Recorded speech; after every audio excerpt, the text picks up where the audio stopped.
The moment you decide that no one is better than you, the world starts trying to prove you wrong.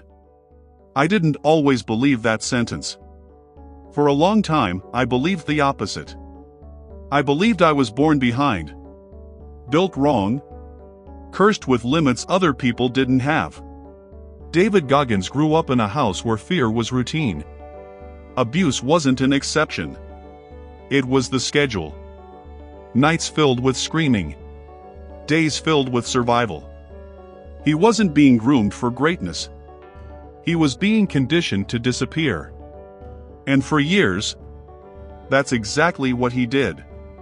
Quiet. Afraid. Invisible.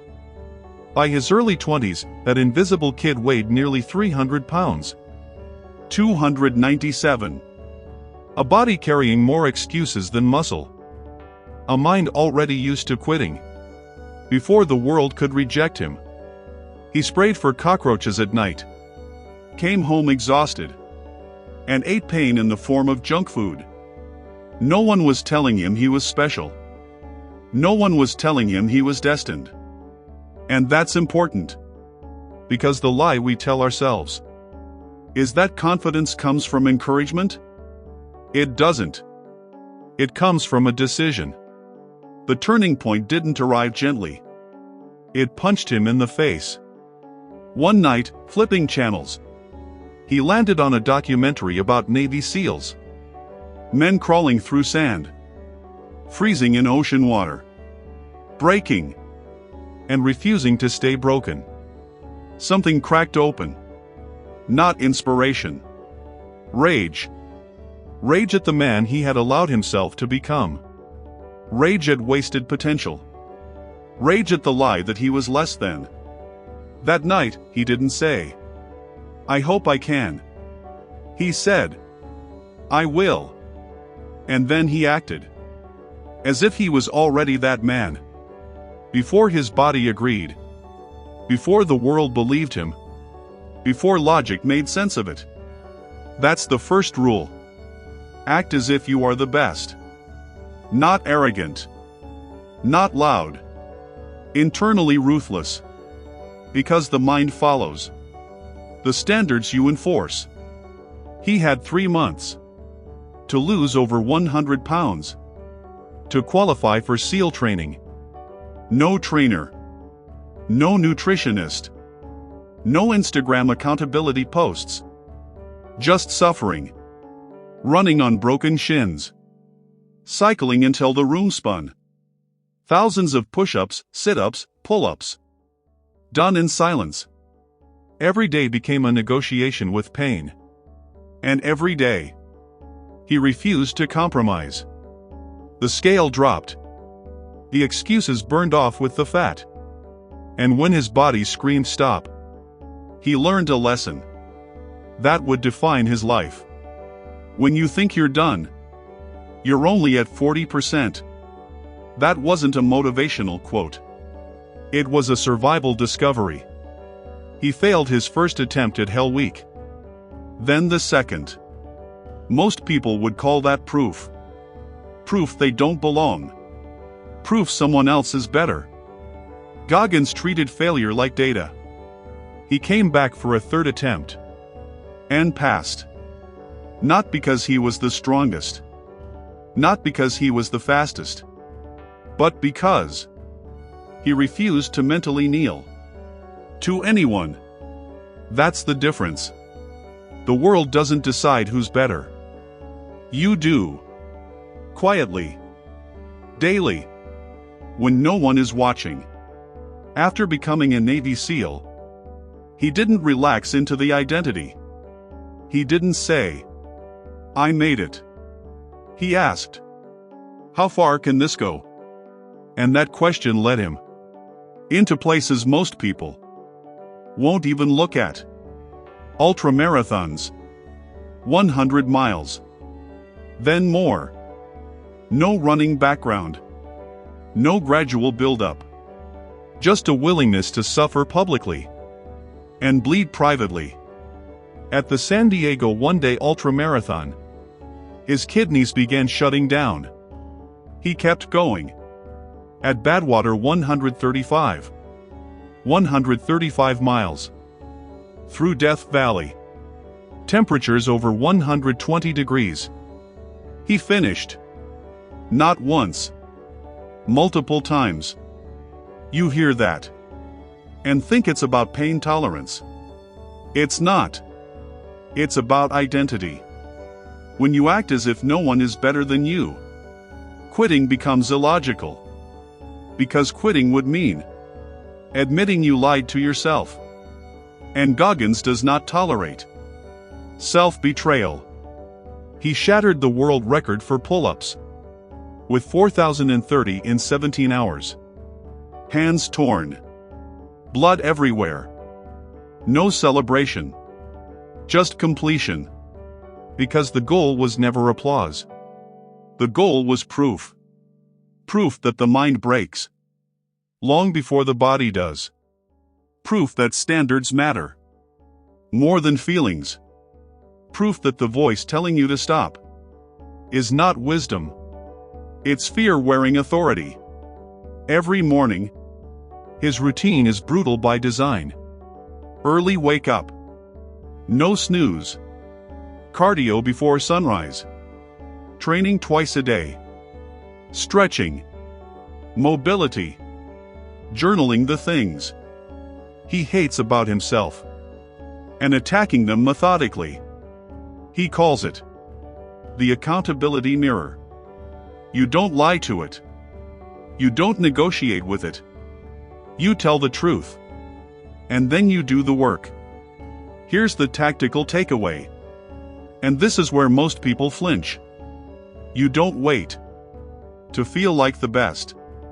You act like it now. You train when you don't want to. You show up prepared when others improvise. You raise your standards so high that mediocrity feels painful. You stop comparing outcomes and start comparing effort.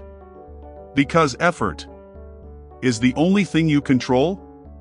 Goggins says suffering is the true test of life, not because suffering is noble, but because suffering strips away who you pretend to be.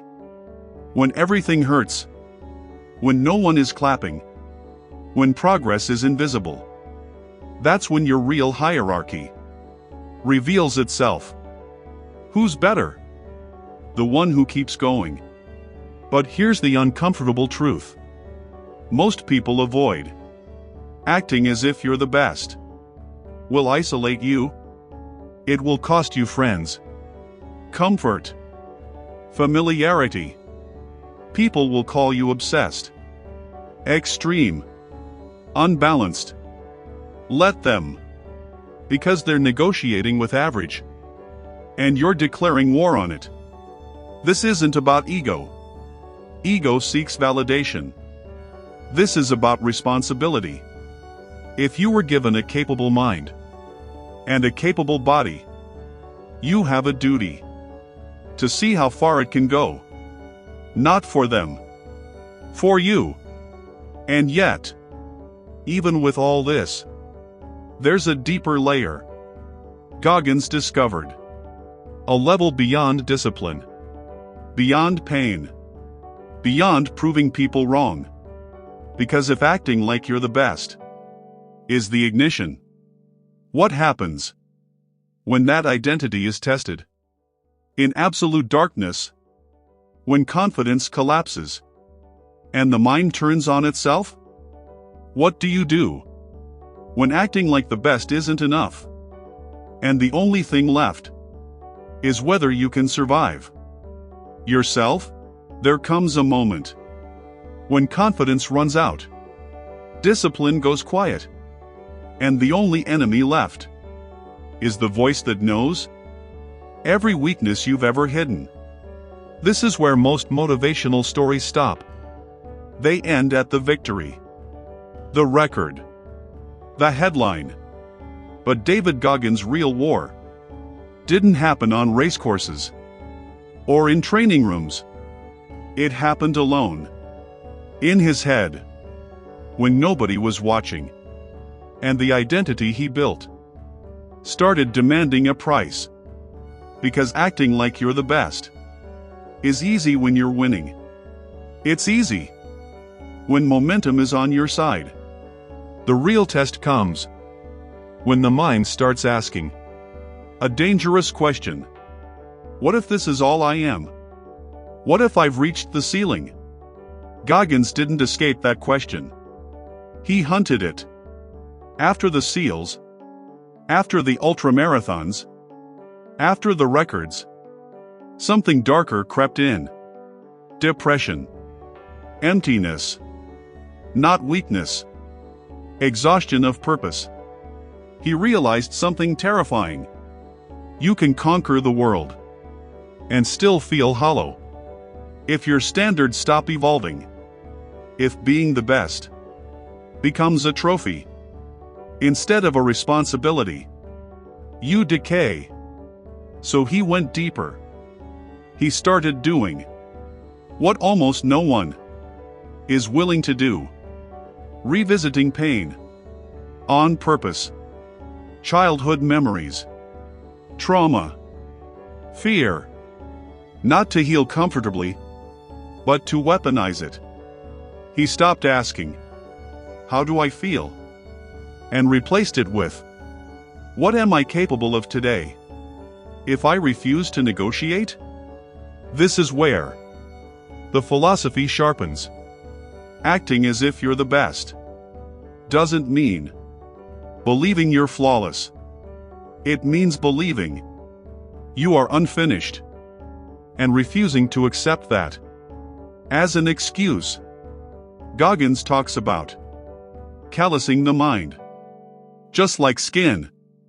Repeated exposure to discomfort until pain loses its authority. That's why he runs when his body doesn't need it. That's why he trains when there's nothing left to prove. That's why he seeks the hard path when the easy one is available. Because comfort is the most seductive liar you'll ever meet. One morning, during training, his legs were wrecked. Stress fractures screaming. Every rational signal said stop. Instead, he leaned into the pain and kept moving. Not because it was smart, because it was necessary. Necessary to remind himself that the mind doesn't get the final vote. Here's the lesson most people miss. The inner voice telling you to rest, to slow down, to be reasonable. That voice isn't evil. But it's not your leader either. It's a safety mechanism designed for survival, not greatness. If you let it run your life, you'll live safely below your potential. Goggins doesn't silence that voice. He challenges it. Every time it says enough, he asks, based on what? Every time it says, you're done, he demands proof. And almost every time, the voice collapses under scrutiny. This mindset spills into everything: work, business, relationships. When you act as if no one is better than you, you stop outsourcing responsibility. You don't blame your boss, the market, your past, your mood. You take ownership so aggressively that excuses feel embarrassing. Concrete tactics, not theory. Wake up earlier than necessary. Not to be productive, to prove control. Do one thing every day that makes you uncomfortable. On purpose. Track your weaknesses in writing and attack them systematically. Train past the point of boredom, because boredom is where discipline is forged. And most importantly, stop waiting for confidence. Confidence is earned.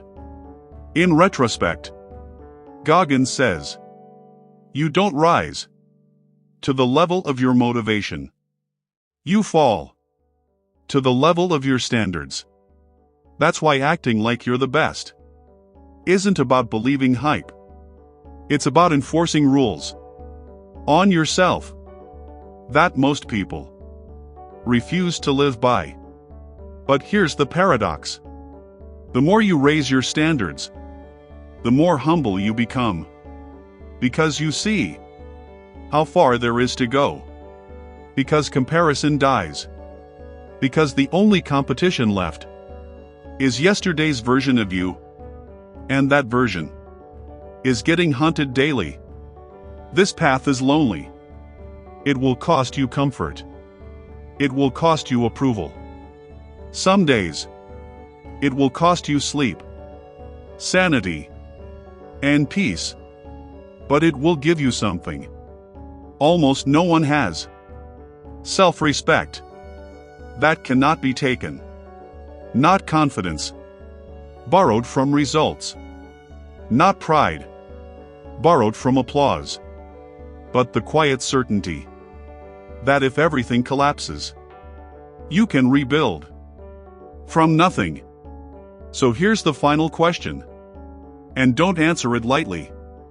If you truly acted as if no one was better than you, not in words, not online, but in your daily standards, who would you have to stop being tomorrow morning?